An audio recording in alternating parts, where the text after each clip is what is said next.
올리브오일 어떤 거를 골라서 먹어야 되냐 굉장히 중요합니다. 지금 제가 말씀드린 내용 중에 제일 중요할 것 같아요. 어떤 올리브 오일을 먹느냐에 따라서 오히려 진짜 그냥 안 먹는 게 나은 경우도 있고요. 이게 정말 큰 차이가 나니까 꼭 주의해서 들어주셔야 됩니다. 올리브유는요 절대적으로 올리브 오일만 드셔야 됩니다. 올리브 오일이 꼭 유리병에 있는 건 사실 중요해요. 네, 안녕하세요. 현재 유튜브에서 18만 구독자 다이어트 채널 살빼남을 운영하고 있고 청주에서 이제 15년 넘게 봉원담 한의원을 운영하고 있는 한의사 김희준이라고 합니다. 인사드립니다. 네, 요새 보면은 이렇게 뭐 유튜브나 블로그 등에 정말 위고비보다 뭐 효과 좋은 올리브 오일 이러면서 많이 올라오더라고요. 정말 많은 분들이 또 하고도 계시고, 심지어는 뭐 제 채널에도 오셔서 댓글로 올리브 오일 어떻냐 라고 물어보신 분들 굉장히 많으세요. 일단 뭐 결론부터 말씀드리면 올리브 오일이 어느 정도 체중 감량에 효과가 있는 것은 맞습니다. 최근에 뭐 하버드대 의대에서도 이제 연구를 한 게 있는데, 거기서 보면은 올리브 오일을 좀 계속 먹었을 때 한 4년 정도를 따지면은 900g 정도 감량이 되었다고 해요. 그래서 뭐 그 정도면은 어느 정도 좀 빠졌다고 할 수는 있죠. 근데 뭐 굉장히 많이 빠진 거라고 할 수는 없고, 근데 그거 말고 이제 다른 지방이랑 비교했을 때는 다른 지방을 먹으니까 뭐 오히려 0.5kg 정도 뭐 증가하더라 뭐 이런 얘기가 있어서, 다른 기름 먹는 것보다는 올리브오일 먹는 게 낫다. 그 이야기는 확실히 맞는 것 같습니다. 근데 이제 다만 이게 아무리 그래도 식품인데 위고비보다 좋다고 하는 거는 조금 너무 과대 광고랄까요? 너무 좀 과대 포장된 느낌이 없지 않아 있죠. 이게 이제 제가 오늘 나와서 가장 좀 우리 시청자 여러분께 충격적인 내용일 수도 있고, 저 사람 저렇게 말하는 거 맞을까 싶으실 수도 있을 것 같아요. 왜냐하면 올리브오일을 대부분 드시는 분들이 공복에 드시는 분들이 정말 많고, 뭐 공복에 먹으면 되냐 다 그렇게 물어보시거든요. 근데 제가 지금 좀 많이 반대의 말씀을 드릴 겁니다. 왜냐하면 올리브오일 공복에 드시는 분들 굉장히 많은데, 이걸 공복에 먹었을 때 뭐 이득이 좀 될 수도 있다라는 연구들이 있긴 있어요. 그래서 뭐 보면은 뭐 위 배출이 뭐 지연된다, 아니면 뭐 담즙산 분비에 관련해서 좀 좋은 영향이 있다, 뭐 이런 것들이 있긴 있는데, 그 근거들이 사실은 좀 약합니다. 약하고 많이 없고, 그래서 이게 또 생각을 해보면 이렇게 올리브오일을 공복에 먹는 게 주로 어디서 하냐면 지금 우리나라에서 많이 하고 있고, 정작 다른 나라 가면은 이게 엄청 활성화되어 있냐? 아니에요. 특히 올리브오일 이제 뭐 물론 중동에도 있겠지만, 이제 우리는 보통 이탈리아를 생각하잖아요. 이제 올리브오일의 본고장인 이탈리아를 먼저 가서 생각을 해보면, 거기서 올리브오일을 매일 아침 공복에 먹냐 고 물어보면 절대 아니라고 합니다. 안 먹어요. 그렇게 안 먹고, 그렇게 먹는 게 거의 지금 우리나라가, 특히 다이어트에 많이 먹는 게 우리나라입니다. 그래서 이게 도대체 어디서 온 걸까라고 생각을 해보면, 제가 지금 이거를 처음 본 게, 저도 그때 방송에서 본 기억이 나거든요. 한 19년 정도에 이제 가수 박진영님께서 이제 매일 아침에 올리브오일을 드셨다고 해요. 원샷으로. 그러면서 그거를 다른 연예인분들이랑 나와서 같이 이렇게 원샷을 하시는 장면이 나오거든요. 그때 이제 막 어떤 분은 드시고 막, 이게 올리브오일이 원래 좋은 올리브오일은 캑캑거리고 막 이래요. 이게 좀 매워가지고 막 그러기도 하시고, 그러면서 그 올리브오일이랑 막 이렇게 비타민제랑 같이 드셨던 게 방송에 나왔었어요. 근데 그 당시에는 되게 생소한 장면이었어요. 그래서 많은 분들이 저게 도대체 뭐냐 막 이러면서 그때 좀 화제가 됐었거든요. 왜냐면 너무 특이하니까. 그러니까 그때 처음 유행하기 시작을 한 겁니다. 그리고 이제 다른 데서는 많이 안 해요. 다른 데서 많이 안 하고. 근데 이제 최근에 또 보면은 이제 뭐 틱톡이나 뭐 인스타 같은 SNS 같은 데서 이제 뭐 올리브 오일을 뭐 모닝샷,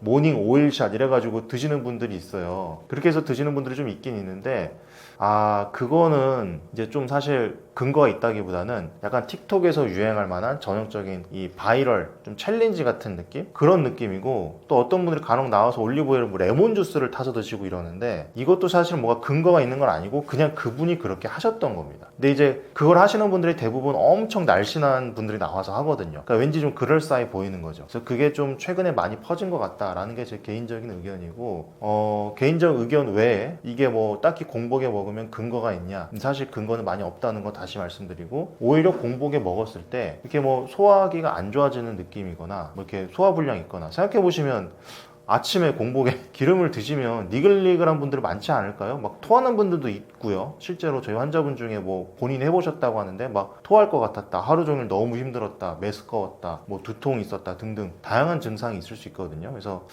공복에 굳이 먹으려고 고집하실 필요는 없을 것 같고, 원래 올리브오일을 보통 어떻게 먹냐면 그냥 요리하실 때 다른 기름 쓰지 말고 그냥 올리브오일 쓰시면 되는 부분이거든요. 또 어떤 데서는 뭐 올리브오일을 가열하면 그 올리브오일의 변형이 일어나서 효능이 떨어진다라고 하시는 분들도 꽤 있어요. 근데 그것도 사실 근거나 뭐 연구나 논문이 많이 있냐면 그것도 사실 그렇게 많은 건 아니에요. 어느 정도 변형이 있을 수 있는데 그게 뭐 살이 안 빠질 만큼 엄청 큰 뭐 영향이 있냐? 그건 또 아니라는 거죠. 그래서 제 생각에는 뭐 공복에 드실 분은 그렇게 드셔도 됩니다. 그리고 뭐 그렇게 드셨을 때 이상 증상이 없으면 드셔도 되는데, 그게 아니신 분들은 그냥 평소 밥 먹을 때 요리를 이제 올리브오일로 하셔도 된다. 그냥 그 정도만 해도 분명 효과는 충분히 날 거다라고 좀 말씀을 드리고 싶어요. 요게 이제 대부분의 지금 나오는 내용들이랑 너무 상이해서 좀 거부감이 있으실 수도 있을 것 같은데, 이제 제가 아는 바로는, 제가 조사한 바로는 분명히 이렇기 때문에 요 말씀을 드리겠습니다. 올리브오일도 먹으면 부작용이 있냐고 물어보시는 분들이 많으세요. 근데 이제 식품이기 때문에 당연히 식품이 부작용이 있기는 어렵습니다. 뭐 올리브오일이 부작용이 있다면 마트에서 이렇게 두고 팔면 사실 안 되는 내용이거든요. 왜냐면 부작용이 있다면 그건 의약품이지 식품이 아니라서. 그래서 올리브오일은 딱히 부작용은 없는데, 이제 어떤 좀 잘못 먹었을 때 부작용이랄까요? 이제 아까 말씀드린 뭐 공복에 먹었을 때 이제 뭐 소화불량이라든지 두통이라든지 다양한 뭐 설사한다든지 이런 증상이 나타날 수 있기 때문에, 공복에 먹었을 때 그런 이상 증상이 있으신 분들은 저는 공복에 안 드시길 좀 권유는 드리고요. 그리고 또 이건 올리브오일만 그런 게 아니고 다른 기름들도 마찬가지인데, 뭐 담이나 췌장 문제가 있으신 분들은 이 지방을 과다 섭취했을 때 문제가 생기는 경우가 분명히 있습니다. 특히 뭐 담관 질환이라든지 뭐 담도 질환, 뭐 담석증 뭐 이런 것들, 그런 게 있으신 분들은 주의를 하셔야겠죠. 근데 이건 올리브 오일 뿐만이 아니라 모든 지방 기름에 다 해당이 되는 내용이니까 당연히 아셔야 될 것 같고요. 그리고 또 올리브 오일에 함정이 있는 게, 이게 먹을수록 살이 빠진다고 생각하시는 분들이 꽤 많으세요. 왜냐면 뭐 올리브 오일을 먹으면 뭐 대사가 싹 바뀐다, 뭐 몸의 모든 게 지방이 빠지는 몸으로 변화한다, 뭐 이렇게 믿고 계시더라고요. 그래서 원래는 아침에 공복으로 드시는 분들이 보통은 뭐 티스푼 1개 정도를 드시는 분들이 많은데, 이제 더 많이 먹으면 더 많이 빠진다 이렇게 생각을 하셔가지고 그러면 이렇게 컵에 가득 따라서 정말 드시는 분들도 봤습니다. 근데 이게 아무리 올리브 오일이 좋더라도 지방은 1g에 9칼로리가 나오잖아요. 그래서 그게 사실은 생각보다 칼로리가 굉장히 높아집니다. 그래서 그렇게 많이 드시면 이제 부작용이랄까요? 살이 찌겠죠.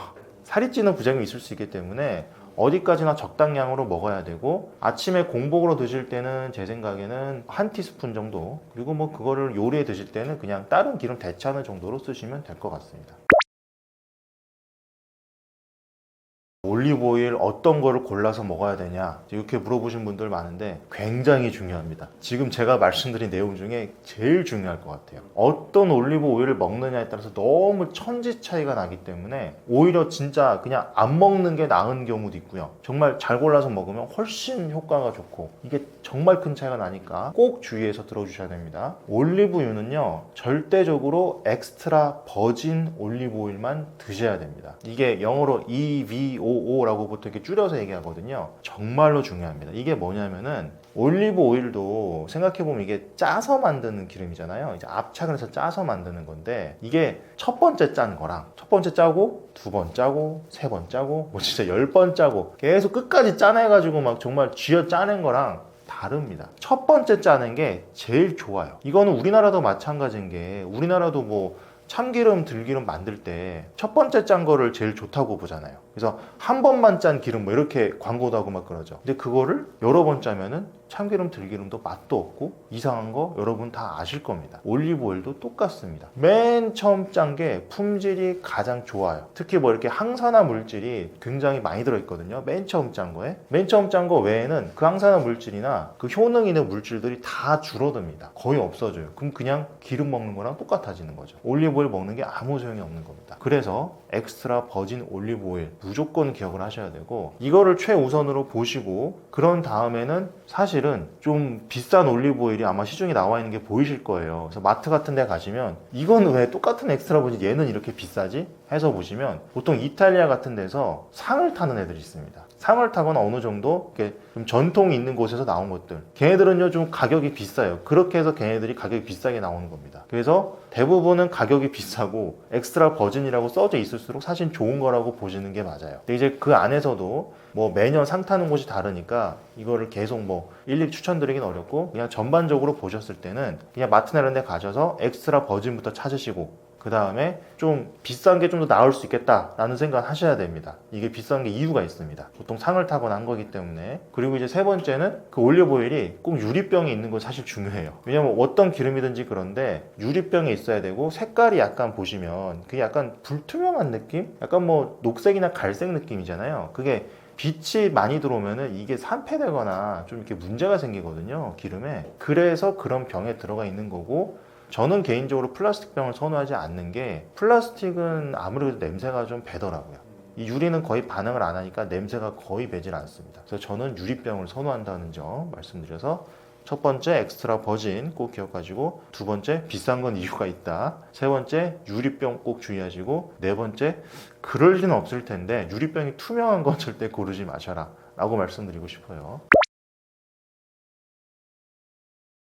올리브 오일 이 복용 뭐 시작해도 되냐라고 좀 이렇게 좀 꺼려지시는 분들, 뭐 망설이시는 분들 분명히 있으실 거예요. 왜냐면 이게 기름을 그냥 생으로 먹는 거다 보니까 좀 그런데? 라고 생각을 하실 거예요. 근데 일단 뭐 크게 망설이실 건 없는 게, 올리브오일은 맨 처음 말씀드린 대로 이게 식품입니다. 식품이고 어딜 가나 마트에 다 있고, 정말 인간이 수천 년을 먹어왔어요. 뭐 이탈리아에서는 진짜 뭐 정말 어마어마하게 먹겠죠. 우리나라 뭐 참기름 들기름 먹듯이 더 먹을 수도 있고요. 근데 올리브오일 먹고 문제됐다는 사람은 아직까지는 크게 보지 못했습니다. 물론 공복에 먹었을 때 기름이 공복에 들어가니까 조금 뭐 소화가 안 되고 그런 건 있을 수 있겠지만, 그 외에는 정말 딱히 부작용이 큰 게 있을 수가 없다. 단지 올리브오일 뭐 정말 많이 먹으면 기름 칼로리 때문에 살찔 수 있겠지만, 그거 외에는 탈릴 게 거의 없습니다. 따라서 올리브오일 부작용은 크지 않고, 그런데 분명히 아까 말씀드린 대로 효과가 어느 정도 증명이 돼 있고 효과가 납니다. 살 빠진 도움이 좀 돼요. 그러면 사실 굳이 안 먹을 이유가 많이 없겠죠.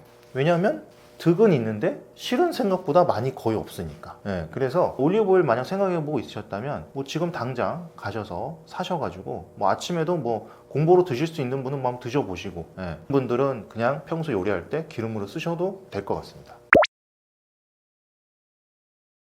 다이어트를 시작을 하기가 참 두려우신 분들 많으실 거예요. 많이 해보셨는데 실패하고 아니면 요요하고 했던 분도 많으실 거고, 그런 분들이 보통 생각하시는 게 의지력을 이제 써야 되니까 그래서 이제 하기 싫어하시는 거거든요. 하기도 두렵기도 하고요. 그럼 단순히 생각해봐도 다이어트를 하면은 시간, 돈, 노력 다 들어가는데, 우리가 숙제한 것만 날려도 아니면은 뭐 일하다가 이게 정전돼서 날아가도 두렵고 힘든데, 다이어트는 몇 개월을 해야 되는데 그게 다 날아간다고 생각하면 너무 두렵죠. 그러니까 시작도 못 하세요. 돌아올 수도 있고. 그래서 힘들 수 있는데, 이때 의지력만 생각하실 게 아니라 이런 방법이 있구나, 이런 시스템으로 하면은 내가 크게 힘들지 않고 이 시스템만 잘 짜면은 유지할 수 있겠구나 하는 생각으로 좀 마음을 바꿔보시면 아마 조금 더 다이어트 시작하시기가 수월하시고 쉬우실 거예요. 두려움도 훨씬 사라지고. 그래서 의지력을 또 해야 되는데 의지력 어떡하지 하는 두려움이 있으셨던 분들, 제 감량혁명, 이 무노력 다이어트를 하고 있는 이 책을 한번 좀 읽어보시고, 무노력 다이어트 체중 유지 쉽게 하시고 계속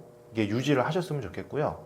또 제 채널 살빼남, 살을 빼주는 남자 살빼남 유튜브 채널도 구독자 한 20만 정도 되고, 와서 봐주시면은 저는 평상시에도 막 노력하세요, 많이 하세요, 이거 먹지 마세요, 저거 먹지 마세요 하지 말라는 얘기는 잘 안 합니다. 왜냐하면 환자분들이 안 할 걸 알고 있어요. 그래서 무조건 하지 말라, 무조건 안 된다, 절대 안 된다 이런 얘기보다는 할 수 있는 방법, 쉽게 할 수 있는 방법, 조금 더 내가 그렇게 의지력 안 쓰고 혼나지 않으면서 할 수 있는 방식들을 좀 말씀을 드리고 있어요. 그래서 제 채널에도 한번 와주셔가지고 좀 봐주셨으면 좋겠고, 물론 저에게 직접 뭐 진료를 받고 싶으시거나, 나는 여기서도 받지만 어떤 내가 혼자서 다이어트를 하기가 어렵다, 제가 이제 책에서도 말씀드린 뭐 몸의 문제나 건강 문제나 뭐 이런 것들이 있어서 사실 안 빠진다 하시는 분들은 언제든지 제 한의원인 보문담 한의원 오셔서 진료 받으시면 될 것 같습니다. 초대해 주셔서 정말 감사드리고, 시청자 구독자 여러분 또 좋은 영상으로 다시 한번 뵐 수 있으면 좋겠습니다. 들어주셔서 감사합니다.